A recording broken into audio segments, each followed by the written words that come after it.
അവതരിപ്പിക്കുന്നത്.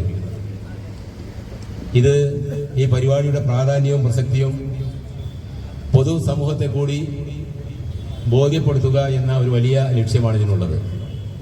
സാധാരണ ഒരു ഓഡിറ്റോറിയത്തിൽ ആണ് ഞങ്ങളൊക്കെ കൂടാറ്. അതിനൊക്കെ വ്യത്യസ്തമായിക്കൊണ്ട് ഈ സന്ദേശം സമൂഹത്തിലും നമ്മുടെ രാജ്യത്തിലും നമ്മുടെ ആളുകളിലും എത്തണമെന്ന സംസ്ഥാന കമ്മിറ്റിയുടെ, പ്രത്യേകിച്ച് നമ്മുടെ സംസ്ഥാന പ്രസിഡന്റാണ് ഇത്തരത്തിലുള്ള ഒരു പൊതുപരിപാടി സംഘടിപ്പിക്കാനുള്ള കാരണം. മരണപ്പെട്ടിട്ടുണ്ടെങ്കിൽ അവരുടെ കുടുംബത്തിന് 10 ലക്ഷം രൂപ നൽകുന്ന ഒരു പദ്ധതിയാണ് സുരക്ഷാ പദ്ധതി സംസ്ഥാന കമ്മിറ്റിയാണ് നൽകുന്നത്. സുരക്ഷാ പദ്ധതിയിൽ അംഗമായ 2 പേരാണെന്ന് തിരൂരിൽ മരണപ്പെട്ടിട്ട് നമുക്കറിയാം. ആ കുടുംബത്തിന് നൽകുന്ന ചടങ്ങാണ് ബഹുമാനപ്പെട്ട മന്ത്രി ഇവിടെ നിർവഹിക്കുന്നത്. 2024 ജൂലൈയിലാണ് സംസ്ഥാന കമ്മിറ്റി. ഒരു കാര്യത്തെ 2 രീതിയിൽ നമുക്ക് നോക്കിക്കാണാൻ പറ്റും. അതിൻ്റെ യാഥാർത്ഥ്യങ്ങൾ തിരിച്ചറിയുമ്പോൾ മരണം എന്നത് എപ്പോഴും ഒരു യാഥാർത്ഥ്യം തന്നെയാണ്. ഒരിക്കലും ആർക്കും എപ്പോഴും സംഭവിക്കുന്ന, എന്നാൽ ഒരിക്കലും സംഭവിക്കാതിരിക്കാൻ പറ്റാത്ത ഒരു കാര്യമാണ് മരണം. അപ്പോൾ മരണത്തിനെ നമുക്ക് ഒഴിവാക്കാൻ സാധിക്കില്ല. എന്നാൽ മരണം പലപ്പോഴും പല കുടുംബാംഗങ്ങളെയും ശിഥിലമാക്കുന്നു അല്ലെങ്കിൽ ഒറ്റപ്പെടുത്തുന്നു എന്നുള്ളതാണ് ഒരു യാഥാർത്ഥ്യം. നമ്മുടെ ജീവിതകാലം മുഴുവൻ അധ്വാനിക്കുന്ന സാധാരണക്കാരായ ഒത്തിരിയേറെ ആളുകളുള്ള നമ്മുടെ നാട്ടിൽ പലപ്പോഴും മരണം ഒരു കോമാളിയെ പോലെ ഒരു വീട്ടിലേക്ക് ചെന്ന് കയറുമ്പോൾ ആ യാഥാർത്ഥ്യം തിരിച്ചറിയുന്നുണ്ടെങ്കിലും അവിടെ ഒറ്റപ്പെട്ടു പോകുന്ന കുറേ മനുഷ്യരുണ്ട് എന്നുള്ളതാണ് ഒരു സത്യമായ കാര്യം.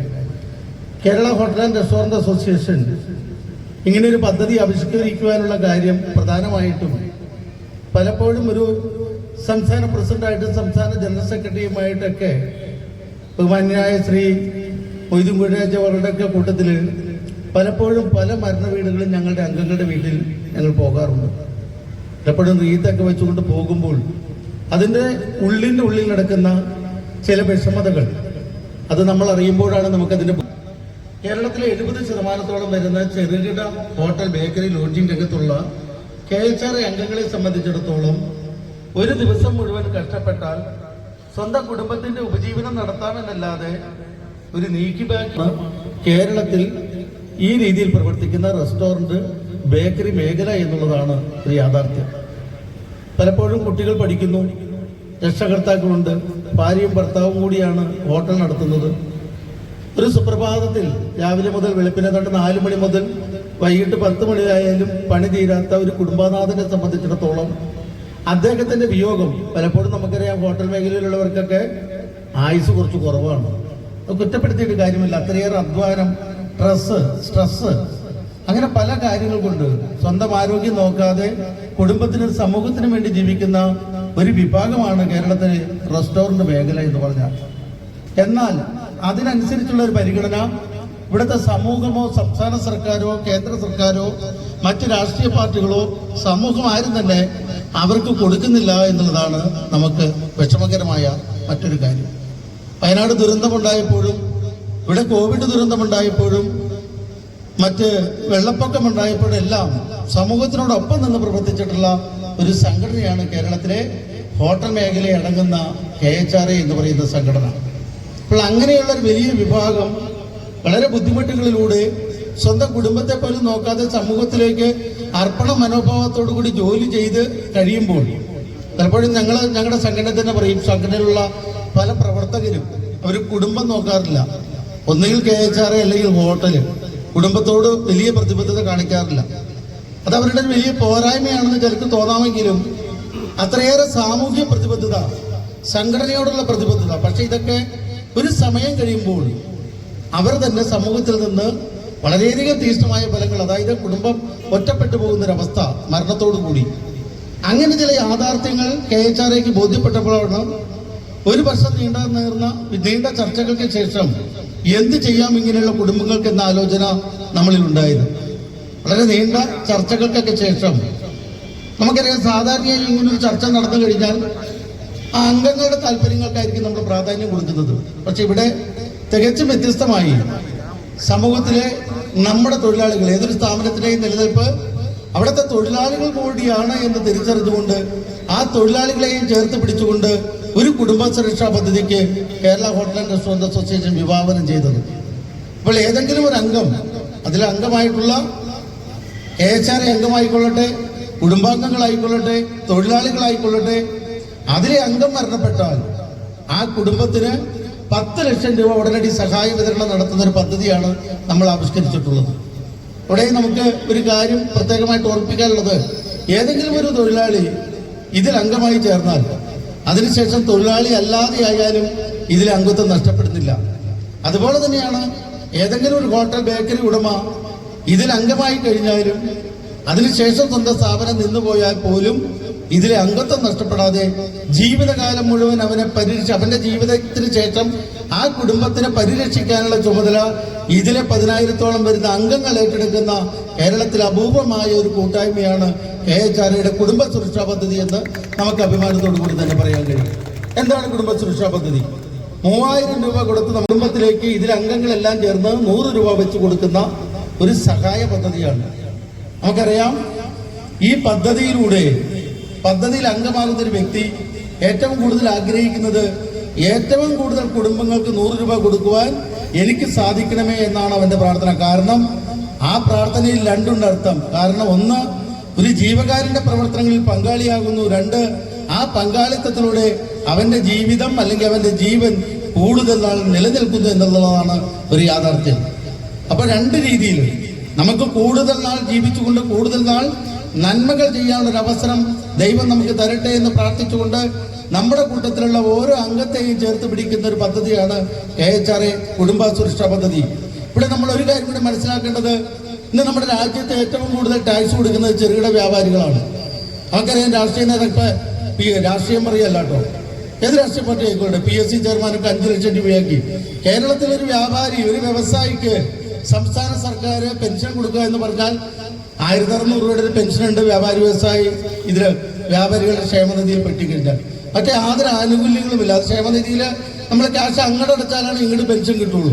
നമുക്കറിയാം, ഇന്നത്തെ കാലത്ത് 1600 രൂപ പെൻഷൻ കിട്ടണമെങ്കിൽ ഒരു വ്യാപാരി അങ്ങോട്ടേക്ക് വിഹിതം അടച്ചാൽ മാത്രമാണ്. മറ്റ് ഇത്രയേറെ GST കളക്ട് ചെയ്യുന്ന നമ്മുടെ സംസ്ഥാനത്ത് അല്ലെങ്കിൽ നമ്മുടെ രാജ്യത്ത് വ്യാപാര മേഖലയിൽ പ്രവർത്തിക്കുന്ന ഈ ചെറുകിട വ്യാപാരികളെ രക്ഷപ്പെടുത്തുന്ന അല്ലെങ്കിൽ താങ്ങി നിർത്തുന്ന അവരുടെ കുടുംബത്തിന് ഭദ്രത നൽകുന്ന ഒരു പദ്ധതിയും ഇവിടുത്തെ സർക്കാരുകൾ ആവിഷ്കരിച്ചിട്ടില്ല. മാറി മാറി വരുന്ന സർക്കാരുകളെന്ന് ഓർമ്മിപ്പിക്കാതിരിക്കാൻ നമുക്ക് സാധിക്കില്ല. എന്തായാലും ആരുടെയും ഔദാര്യത്തിന്, ആരുടെയും ദാക്ഷിണ്യത്തിന് കാത്തു നിൽക്കാതെ Kerala hotel and restaurant association സ്വന്തം അംഗങ്ങളുടെ കുടുംബ ഭദ്രത ഉറപ്പുവരുത്തുന്നതിനായിട്ട് കൊണ്ടുവന്ന കുടുംബ സുരക്ഷാ പദ്ധതിയിലേക്ക് എനിക്ക് പ്രിയപ്പെട്ട തിരൂരിലെ പ്രിയപ്പെട്ട അംഗങ്ങളോട് പറയുവാനുള്ളത്, പലരും ഇതിൽ നിന്ന് മാറി നിൽക്കുന്നുണ്ട്. ചിലർക്കൊരു വിചാരമുണ്ട്, ഞാനിപ്പോഴൊന്നും മരിക്കില്ല. അപ്പൊ മരണത്തിന്റെ നമ്മൾ ഇതുവരെ മരിച്ച 22ഓളം മരിച്ച ആൾക്കാരെ എടുത്തു പോയി കഴിഞ്ഞാൽ 45-46 വയസ്സായിട്ട് മരിച്ചവരാണ് കൂടുതലും. മരിക്കണമെന്നല്ല ഞാൻ പറയുന്നത്. ഇവിടെ നമ്മുടെ കുടുംബത്തിന്റെ സുരക്ഷ ഇവിടെ മാറി നിൽക്കട്ടെ. നമ്മൾ മൂലം വേറൊരു കുടുംബത്തിനൊരു സുരക്ഷ കൊടുക്കാമെങ്കിൽ ഈ പദ്ധതിയിൽ ചേർന്നാൽ മാത്രമാണ് നമുക്ക് മറ്റുള്ളവരെ സഹായിക്കാനായിട്ട് ഈ കുടുംബ സുരക്ഷാ പദ്ധതിയിൽ നമുക്ക് ചേരാൻ സാധിക്കുള്ളൂ. അതുകൊണ്ട് മുഴുവൻ ആളുകളെയും ചേർത്തുകൊണ്ട്, മുഴുവൻ കുടുംബാംഗങ്ങളെയും തൊഴിലാളികളെയും ചേർത്തുകൊണ്ട് ഈ പദ്ധതി വിജയിപ്പിക്കേണ്ട ചുമതല നമ്മൾ ഓരോരുത്തർക്കുമാണ്. നമ്മളെ സഹായിക്കാനായിട്ട് ആരും വരുമെന്നൊരു പ്രതീക്ഷ നമ്മൾ വെച്ചു പുലർത്തേണ്ടതില്ല. നമ്മുടെ ഭദ്രത, നമ്മുടെ കുടുംബത്തിന്റെ ഭദ്രത നമ്മുടെ കൈകളിൽ മാത്രമാണ് എന്ന് മാത്രമാണ് എനിക്ക് നിങ്ങളോട് പറയുന്ന തരത്തിലുള്ള ഒരു സുരക്ഷാ പദ്ധതിയാണ് ഹോട്ടൽ ആൻഡ് റെസ്റ്റോറന്റ് അസോസിയേഷൻ നടത്തിക്കൊണ്ടുവരുന്നത്. ഇതിന് മുമ്പ് ഞാൻ ഇത്തരത്തിലുള്ള ഒരു പരിപാടിയിൽ, ഇതിൻ്റെ വിതരണ ഉദ്ഘാടന പരിപാടിയിൽ പങ്കെടുക്കുകയുണ്ടായി.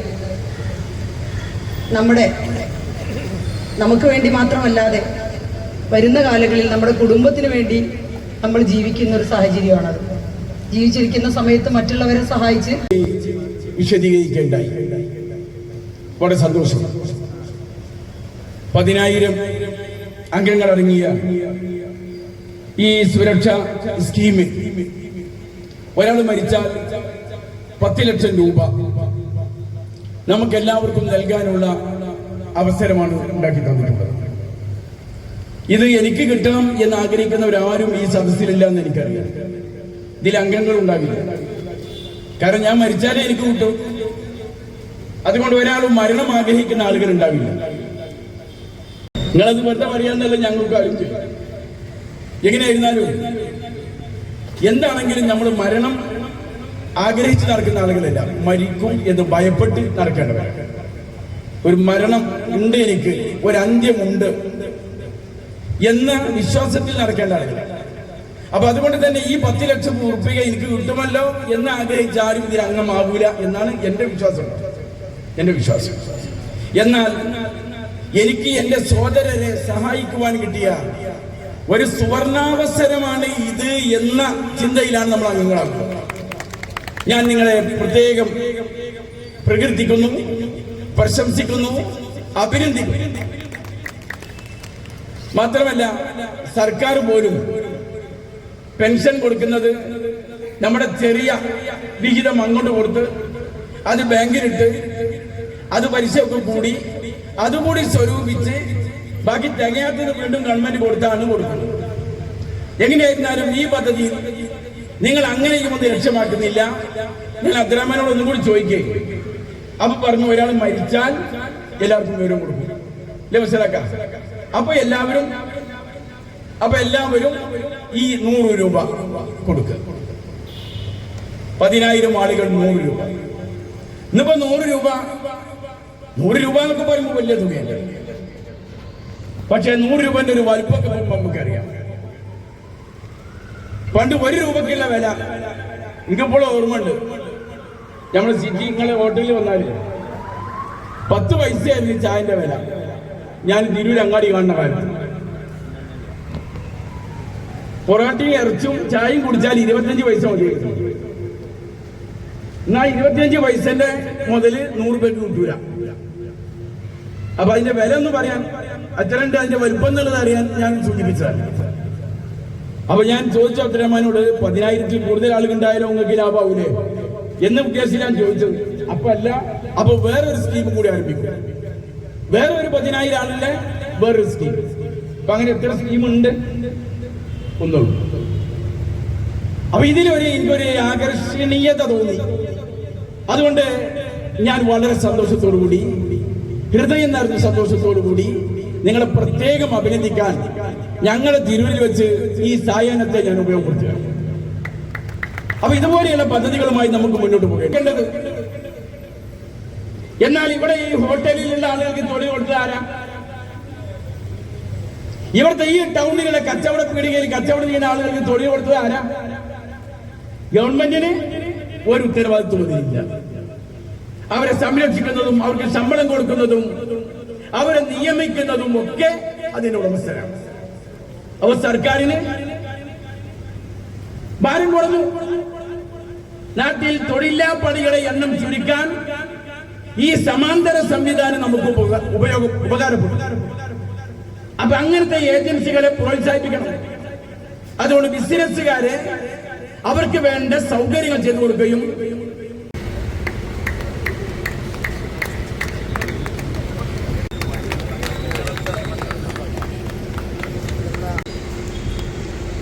എല്ലാവിധ ആശംസകളും നേരുന്നതോടൊപ്പം ഇവിടെ ഒരു സുനാമി നടന്നപ്പോൾ ആദ്യമായിട്ട് തെക്കോട്ട് ഭക്ഷണം എത്തിച്ചത് ചെറിയാണ്. അതുപോലെ പ്രളയം വന്നപ്പോഴും മണിക്കൂറുകൾക്കകം ഭക്ഷണം കൊടുത്തു. അതേപോലെ തന്നെ വയനാട്ടിൽ ഇപ്പോൾ ഭക്ഷണം കൊടുത്തു. അപ്പൊ ഭക്ഷണത്തിന്റെ ഇതെല്ലാം ഈ സംഘടന ചെയ്യുന്ന നന്മകളെ അതോടൊപ്പം തന്നെയാണ് ഈ കാര്യങ്ങളെല്ലാം ചെയ്യുന്നതന്നെ.